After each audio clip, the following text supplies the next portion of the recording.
नमस्कार student. CG की study की एक और नई क्लास में मैं आपका स्वागत करता हूं। ये जो महिला एवं बाल विकास का जो सीधी भर्ती का पोस्ट आया है उसके हम विभिन्न टॉपिक में चर्चा कर रहे हैं और डिटेल से देखते जा रहे हैं। इससे संबंधित जितने भी प्रश्न हैं उसके एमसीक्यू भी लगाते जा रहे हैं जो आपके एग्ज़ाम में पूछे जाएंगे। हमारे कुछ टॉपिक पहले भी हो चुके हैं।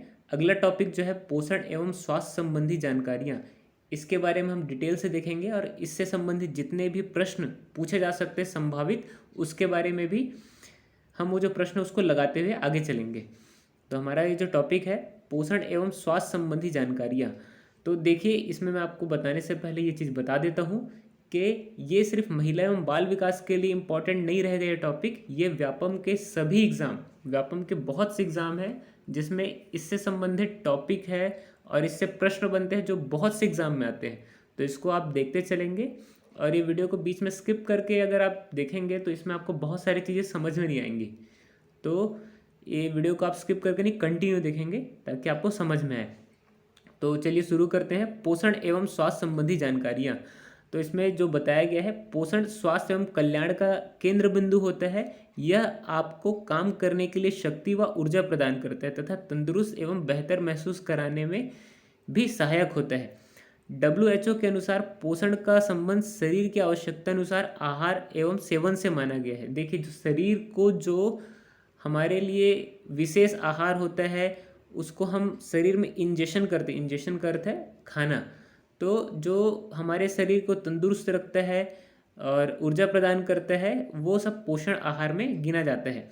संविधान के अनुच्छेद 47 के अनुसार पोषण स्तर, रहन सहन एवं सार्वजनिक स्वास्थ्य में सुधार लाना राज्य का कर्तव्य है। देखिए ये जो अनुच्छेद 47 है इससे भी प्रश्न बन सकते हैं कि संविधान के कौन से अनुच्छेद में पोषण से संबंधित जो राज्य के लिए कर्तव्य बताया गया है वो किस अनुच्छेद में है। तो इसको भी आप याद रखेंगे कि अनुच्छेद 47 में ये सबको बताया गया। देखिए राज्य का कर्तव्य है कि मनुष्य के रहन सहन, पोषण स्तर एवं सार्वजनिक जो स्वास्थ्य है उसमें सुधार लाने का कार्य करे।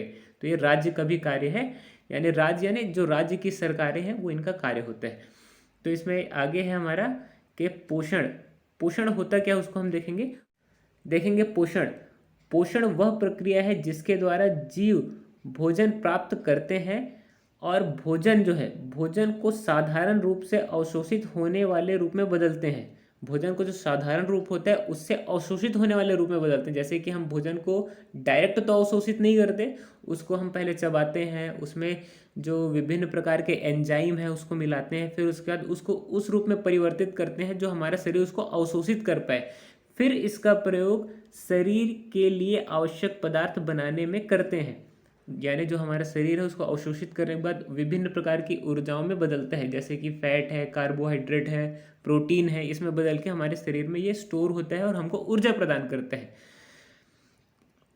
यह सबको क्लियर होना चाहिए कि जो पौधे हैं वो अपना भोजन स्वयं बनाते हैं। ये चीज़ को आप बिल्कुल ध्यान रखेंगे। जो भोजन है, अपना भोजन वो स्वयं जो है पौधे ही बना सकते हैं। उसके अलावा कोई जीव जो है, अन्य जीव, पौधे एवं उसके अलावा जितने भी जीव हैं वो अपना भोजन स्वयं नहीं बनाते, वो अपने भोजन के लिए दूसरों पे निर्भर रहते हैं।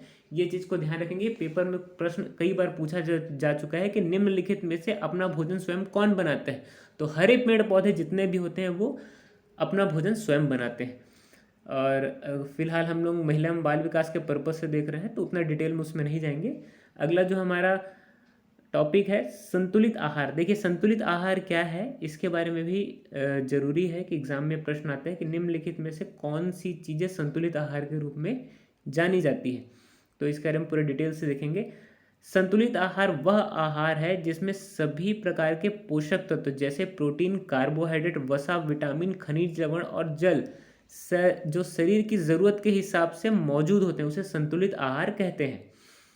ये जो संतुलित आहार है ये हमको स्वस्थ रखने में, लंबी उम्र प्रदान करने में भी बहुत सहायक है और जो हमारे शरीर के जो क्रियाकलाप उसको सुचारू रूप से चलाने के लिए भी बहुत ज़रूरी है। पोषण की आवश्यकता हमें निम्न कारणों से पड़ती है: ऊर्जा के लिए, शरीर की वृद्धि के लिए, शरीर के रख रखाव एवं मरम्मत के लिए, रोग से लड़ने के लिए। देखिए इसमें जो शरीर का रख रखाव मरम्मत है वो भी बहुत महत्वपूर्ण है। हमारे शरीर में जो चोट लग जाती है उसके मरम्मत के लिए बहुत ज़रूरी है। शरीर के जो अंग है उसको कंटिन्यू जो वृद्धि करता है, ग्रोथ करता है, उसके लिए भी ज़रूरी है। ऊर्जा के लिए, जैसे हम कुछ भी चीज़ को कार्य में लाने के लिए हम थक जाते हैं तो ऊर्जा के लिए प्रदान करने के लिए कार्बोहाइड्रेट की बहुत ज़रूरत पड़ती है। रोगों से लड़ने के लिए हमारी जो इम्यूनिटी पावर है उसको बढ़ाने के लिए पोषण बहुत आवश्यक है। देखिए पोषण के प्रकार, यहाँ पे भी इसको ध्यान देंगे कि पोषण दो प्रकार के होते हैं। ये साइंस से संबंधित भी है जिसमें कभी कभी प्रश्न आ जाते हैं कि पोषण कितने प्रकार के होते हैं। एक होता है स्वपोषी पोषण और दूसरा होता है परपोषी पोषण। सामान्यतः पोषण के दो ही प्रकार होते हैं, स्वपोषी पोषण और परपोषी पोषण। तो स्वपोषी पोषण वो होता है, उस स्वपोषी पोषण में ऐसे जीव को रखा गया है जो अपना भोजन स्वयं बनाते हैं। स्वपोषी पोषण जो अपना भोजन स्वयं बनाते हैं, जैसे कि हरे पेड़ पौधे और उसके अलावा युगलीना। युगलीना को आप याद रखेंगे, प्रश्न पेपर में आता है, व्यापम के कई प्रश्न में या आज एग्जाम में पूछा जा चुका है कि युगलीना किनके बीच की कड़ी है। तो देखिए पौधे और जीवों के बीच की कड़ी युगलीना को माना जाता है, क्योंकि युगलीना एक कोशिकी ऐसा जीव है जिसमें हरित लवक पाया जाता है, जिसको हम लोग क्लोरोप्लास्ट बोलते हैं। क्लोरोप्लास्ट पाया जाता है जिससे वो अपना जो भोजन है स्वयं बनाता है। तो इसको भी ध्यान रखेंगे कि ऐसे स्वपोषी पोषण में वे सारे जीव आते हैं, हरे पेड़ पौधे, जो कि अपना भोजन स्वयं बना सकते हैं। इसके आगे जो है परपोषी पोषण। देखिए अब जो बच गए, जो इस पृथ्वी में रहने वाले जो जितने जीव बच गए, हरे पेड़ पौधे और हरित लवक से संबंधित जीव को छोड़ करके, वो सारे जीव जो अपने भोजन के लिए किसी दूसरे पर निर्भर रहते हैं, वो जो जीव हैं वो परपोषी पोषण के अंतर्गत रखे गए। जैसे कि हम मनुष्य हैं, कुत्ते बिल्ली इत्यादि जितने भी जीव जो बच गए, तो ये परपोषी पोषण में आएंगे। अगला जो है पोषण के तत्व।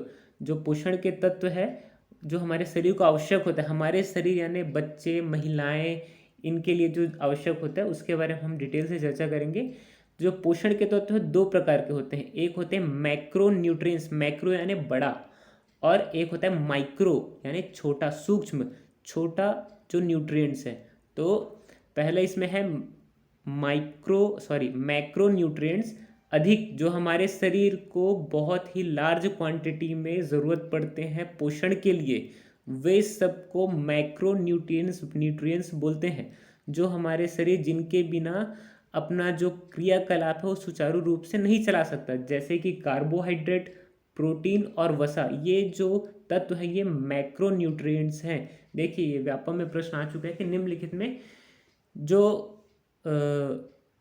निम्नलिखित में से बताइए कि माइक्रो न्यूट्रिएंट्स क्या है। तो अगर कार्बोहाइड्रेट, प्रोटीन, वसा और उसके अलावा और कुछ दिया है तो वो माइक्रो न्यूट्रिएंट, माइक्रो यानी छोटा न्यूट्रिएंट्स। तो अब हम आगे देखेंगे माइक्रो न्यूट्रिएंट्स क्या होता है।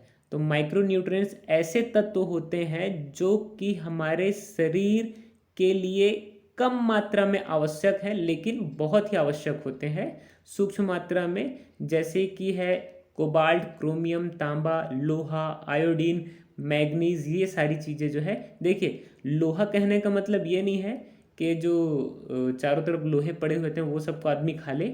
लोहा यानी आयरन, जो विभिन्न प्रकार के पौधों या फिर क्या बोलते हैं, जैसे कि पालक है, इसमें जो आयरन प्राप्त होता है, जैसे कि बैगन है, भांटा, जिसको छत्तीसगढ़ी में भांटा बोलते हैं, उससे जो आयरन प्राप्त होता है उस आयरन से है। तो ये आयरन ये हमारे शरीर को बहुत ही कम मात्रा में चाहिए होता है, लेकिन ज़रूरी एसेंशियल तत्व ही हैं। बिना इसके क्या बोलते हैं, हमारा शरीर सुचारू रूप से नहीं चल सकता। जैसे हमारे ब्लड में आयरन बहुत ज़रूरी है। तो इसके आगे हम देखेंगे पोषण जो है मुख्यतः 6 प्रकार के होते हैं, यानी पोषण के तत्व जो है 6 प्रकार के होते हैं। कार्बोहाइड्रेट, वसा, प्रोटीन, विटामिन, जल और लवण। तो इसमें हम डिटेल से देखते हैं प्रोटीन तत्व है क्या, या प्रोटीन हमारे शरीर को क्यों ज़रूरी है। प्रोटीन मानव शरीर द्वारा विकास और रख रखाव के लिए आवश्यक पोषक तत्व है। पानी के अलावा प्रोटीन शरीर के सबसे प्रचुर मात्रा में उपस्थित अणु होता है। जो प्रोटीन हमारे शरीर में बहुत ही इम्पॉर्टेंट रहता है, जो हमारे शरीर में संरचनात्मक इकाई होता है। बिना प्रोटीन के हमारे शरीर की मांसपेशी नहीं बन सकती, न उसका कोशिका बन सकता है। प्रोटीन बहुत ही एसेंशियल और बहुत अधिक मतलब क्षमा कीजिए, मैक्रो न्यूट्रिएंट्स होता है जो हमारे शरीर के लिए आवश्यक होता है। जो कि प्रोटीन है, अब देखते हैं किससे किससे प्राप्त होता है। मांस से, अंडे से, सोयाबीन से, दूध से, मछली, साबुत अनाज, ये सब से हमारे शरीर को प्रोटीन प्राप्त होता है। और भी बहुत सारी चीज़ें से प्रोटीन प्राप्त होता है। अगला जो है कार्बोहाइड्रेट। ऊर्जा का प्रमुख स्रोत जो है कार्बोहाइड्रेट माना गया है, जो कि जैसे कि आलू, शकरकंद या अनाज में प्राप्त होता है हमारे शरीर को। देखिए, जो कार्बोहाइड्रेट है वो हमारे शरीर को तुरंत ऊर्जा प्रदान करता है। नॉर्मली आप देखे होंगे कि जो एथलीट हैं उन लोगों को खाने या पीने के लिए ऐसे मतलब लिक्विड दिया जाता है जिसमें कार्बोहाइड्रेट की मात्रा ज़्यादा होती है कि तुरंत हमारे शरीर को एनर्जी प्रदान कर सके और वो अपना जो प्रदर्शन है वो और भी बेहतर बना सके। तो कार्बोहाइड्रेट जो है तुरंत ऊर्जा प्रदान करता है हमारे शरीर को, और ये भी माइक्रो न्यूट्रिएंट्स है। वसा, देखिए वसा अर्थात चिकनाई शरीर को क्रियाशील बनाए रखने में सहयोग करती है। वसा शरीर के लिए बहुत उपयोगी है, किंतु इसकी अधिकता हानिकारक है। देखिए, अधिकता हानिकारक यानी उसमें मोटापा हो जाता है, और क्या बोलते हैं, हृदयघात की संभावनाएं बढ़ जाती है, और भी बहुत सारी बीमारियां होती है वसा के कारण।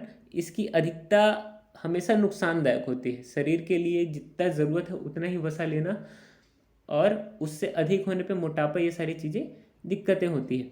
तो वसा भी बहुत ही एसेंशियल और मैक्रो न्यूट्रिएंट्स में आता है, यानी अधिक जो पोषक पदार्थ होते हैं वसा उसमें शामिल किया गया है। शरीर को वसा पचाने में बहुत समय लगता है। सामान्यतः वसा को हमारे शरीर में पचाया नहीं जाता, उसको स्टोर करके रखा जाता है, जो समय समय पे ऊर्जा प्रदान करता है। वसा भी बहुत ज़रूरी है। वसा जो है दाल, अनाज, सूखे मेवे, अंडे, दूध इत्यादि से हमको प्राप्त होता है।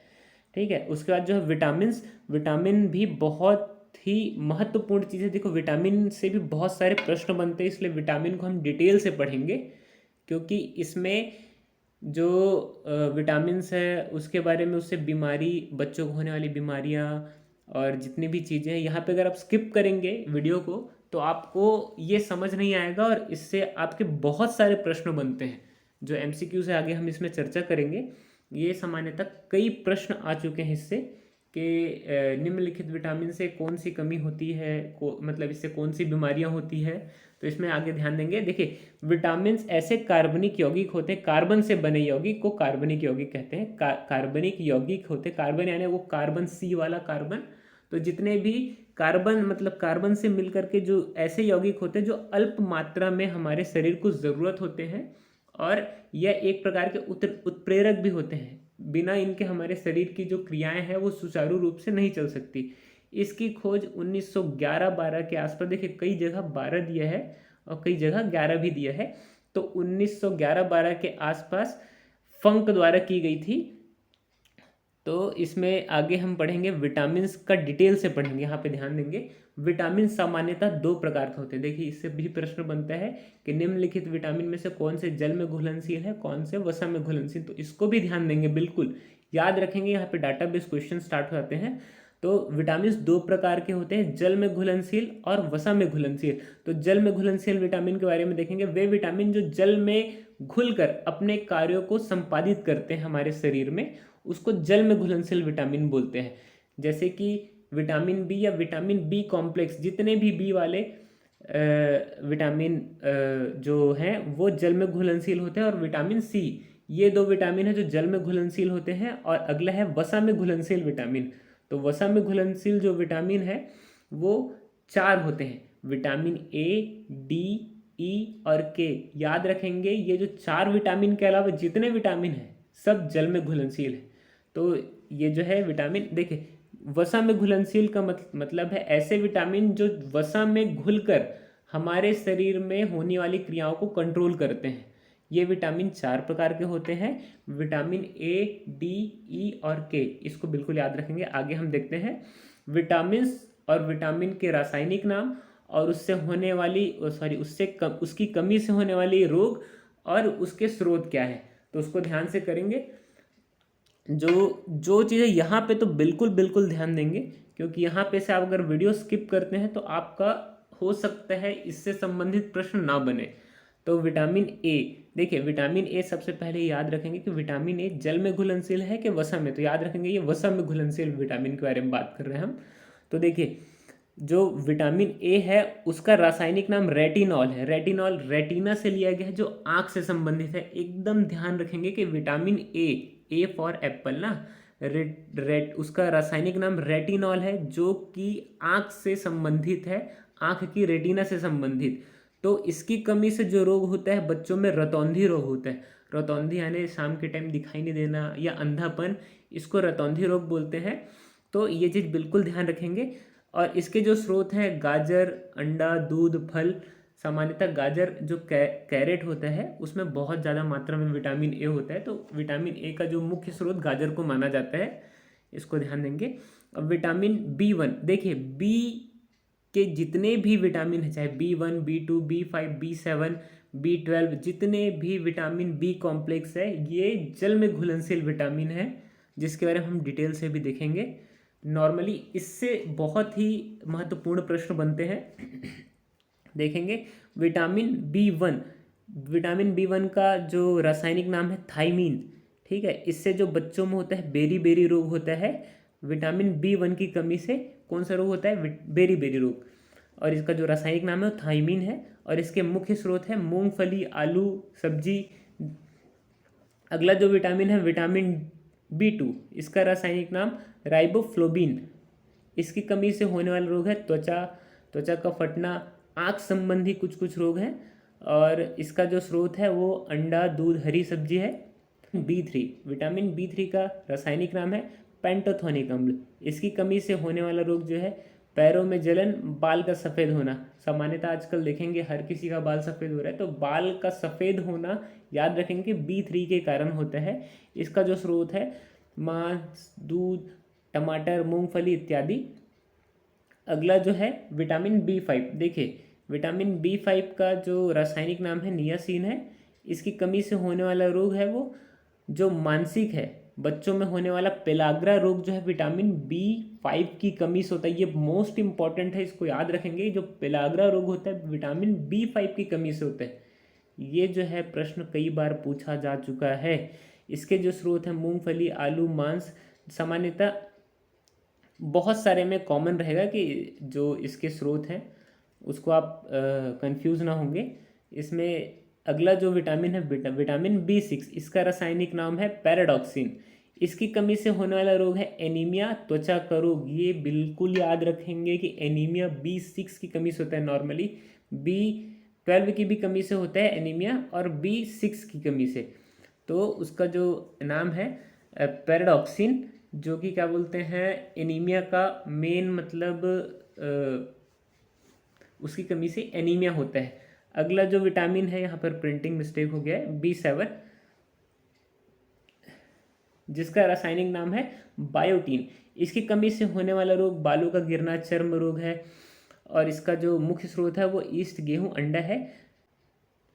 विटामिन 12, इसका रासायनिक नाम है साइनोकोबालमीन। इसकी कमी से होने वाला रोग है एनीमिया। मैंने पहले ही बताया था कि इस विटामिन 12 की कमी से एनीमिया रोग होता है, और पांडु रोग।